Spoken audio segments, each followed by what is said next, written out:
Assalamualaikum warahmatullahi wabarakatuh.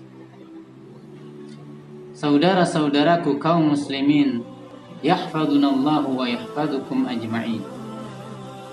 Memperbaiki perilaku manusia adalah bagian daripada tujuan-tujuan utama diutusnya Nabi Muhammad sallallahu alaihi wasallam. Kita hafal betul sabda Nabi yang berkaitan dengan hal ini.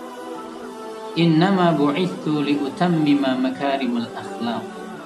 Sesungguhnya aku diutus hanyalah untuk menyempurnakan akhlak manusia, diriwayatkan oleh Al-Imam Ahmad dalam musnadnya jilid kedua halaman 318 dan dihasankan oleh Syekh Al-Albani di dalam kitabnya As-Silsilah Al-Ahadits As-Sahihah nomor 45. Pun demikian teman-teman sekalian, hingga hari ini di antara muskilah terbesar yang dihadapi sebagian kaum muslimin adalah al-fisam baina janibayil ibadat wal akhlaq. Kontradiktif sekaligus kontraproduktifnya dua sisi yang seharusnya sejalan dan beriringan bersama membentuk manusia terbaik, ibadah dan akhlak. Wajhani li'umlatin wahidah, dua sisi dari satu keping mata uang. Dua hal yang seyogianya tak boleh dipisahkan teman-teman sekalian. Sehingga yang kita saksikan hari ini hanyalah praktek ibadah, aktivitas fisik kosong lagi hampa tanpa makna. Rutinitas yang menjenuhkan sekadar melepas dahaga perasaan bersalah, hanya menggugurkan kewajiban, dan yang lebih menyedihkan adalah akhir-akhir ini ibadah hanya mengisi kekosongan dinding-dinding media sosial serta status-status pamer yang menjerumuskan pada ria, hangus amalan terbuang sia-sia. Padahal teman-teman sekalian, rukun Islam yang 4 di antara tujuan mulianya adalah tahdzibun nufus wa tahsinul akhlaq, mendidik jiwa dan memperbaiki akhlak. Sebut saja salat misalnya. Allah berfirman, a'udzu billahi minasyaitonir rajim. Utlu ma uhiya ilaika minal kitabi wa aqimis salata innas salata tanha 'anil fahsya'i wal munkar. Dan bacakanlah wahai Muhammad apa-apa yang diwahyukan kepadamu dari Al-Qur'an, dan tegakkanlah salat, sesungguhnya salat mencegah daripada perbuatan keji lagi mungkar. Surat Al-Ankabut ayat 45. Ingat pula bagaimana siyam, puasa. Nabi bersabda dalam sebuah hadis yang sampai kepada kita melalui sahabat yang mulia Abu Hurairah, diriwayatkan oleh Al-Imam Al-Bukhari dengan nomor hadis 1903. Man lam yada' qaula az-zuri wal 'amala bihi falaysa lillahi hajatun fi an yada'a ta'amahu wa syarabahu. Barang siapa yang belum mampu untuk meninggalkan az-zur, qaul az-zur artinya qaul al-kadhib atau al-kadhib, kedustaan, dan beramal dengan perbuatan yang dusta, maka bagi Allah bukanlah sebuah kebutuhan untuk dia meninggalkan, bagi seorang hamba untuk meninggalkan makan dan minum. Lihat pula dengan zakat. Allah berfirman dalam surat At-Taubah 103, khudh min amwalihim sadaqatan tutahhiruhum wa tuzakkihim biha.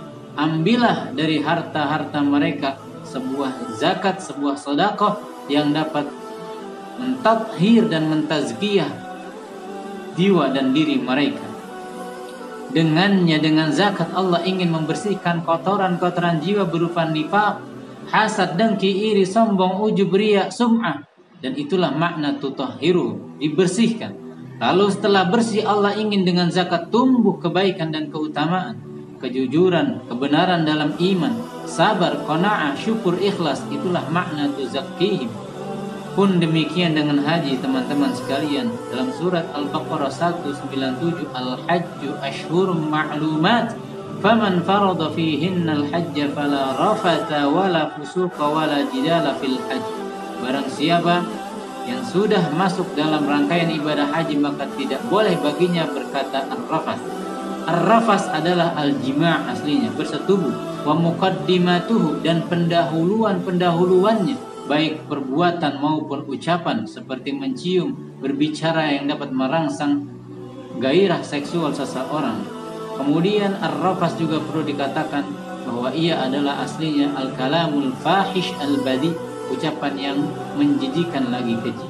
Sedangkan al-fusuq adalah al-ma'asi kulluha, semua bentuk perbuatan maksiat itu adalah al-fusuq, seperti durhaka kepada orang tua, memutus tali silaturahim, makan riba, kemudian memakan harta anak yatim, ribah, namimah. Sedangkan al-jidal maknanya adalah al-mukhasamah, bersengketa, berselisih dengan kaum muslimin dengan tanpa dibenarkan oleh syariat Islam. Bahkan Al-Imam Ibnul Qayyim sampai membuat satu bab khusus dalam kitabnya Madarijus Salikin, bahwasannya ad-dinu kulluhu khuluq, faman zada 'alaika fil khuluq zada 'alaika. Kita giatkan ibadah, istiqomahkan sunnah, sekaligus pahami tujuannya sehingga terwujud jiwa yang hanif, tutur kata yang jujur lagi lembut, terjaga tangan dari menyakiti, terpelihara hati dari iri dan dengki. Dan semoga kita terhindar dari apa yang dikabarkan oleh Rasulullah mengenai seorang wanita yang rajin qiyamul lail di malam hari, kuat berpuasa di siang hari, sedekahnya tak putus dan berhenti. Namun bersamaan dengan itu, ia suka mencela, menghardik, mencaci tetangganya, sekaligus dengan tangannya ia menyakiti. Neraka pun baginya sudah menanti, sebagaimana diriwayatkan oleh Abu Hurairah bahwasannya seorang perempuan yang rajin beribadah, qiyamul lail, berpuasa di siang hari dan juga bersedekah, namun ia tu'di jiranaha bilisaniha qala hiya finnar, Nabi berkata ia di neraka. Namun ingat teman-teman sekalian, hadis tersebut bukanlah untuk memutus semangat dan asa. Ia adalah pengingat bahwa sekecil apapun dosa bisa menjerumuskan manusia ke neraka. Meski ia rajin sholat dan puasa, namun juga jangan ada rasa apalagi kata, ngapain rajin sholat puasa kalau akhirnya masuk neraka.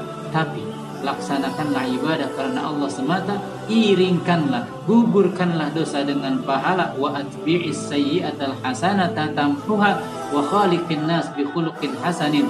Sebagaimana lanjutan hadis yang sudah kita sebutkan, bahwasannya sesungguhnya ada seorang perempuan, disebutkan ia sedikit saja puasanya, kemudian biasa saja sedekahnya, begitu juga salatnya, tetapi dia termasuk penduduk surga karena ia menjaga lisannya dari menyakiti tetangga.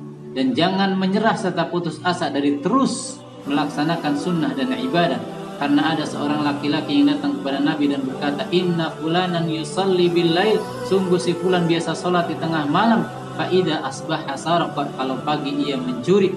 Nabi bersabda, innahu sayanhahu ma yaqul, sungguh salatnya akan mencegahnya dari kemungkaran. Jangan berputus asa, iringkanlah, tutuplah, tamballah, gugurkanlah keburukan dengan sebuah amal kebaikan. Mudah-mudahan bermanfaat sedikit wasiat ini. Barakallahu fikum. Assalamualaikum warahmatullahi wabarakatuh.